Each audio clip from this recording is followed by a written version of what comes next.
Welcome to our trading channel. This is Jenny from peakbinaryoption.com. USD JPY was on an upward trend in the past hours.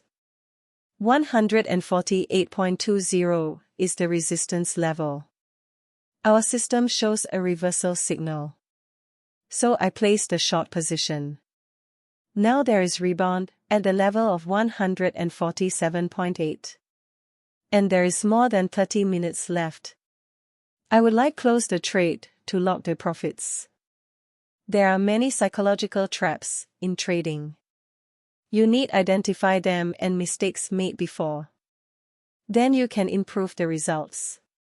If you have any question, feel free to contact our team via email or Skype. Thanks for watching and wish you succeed in trading.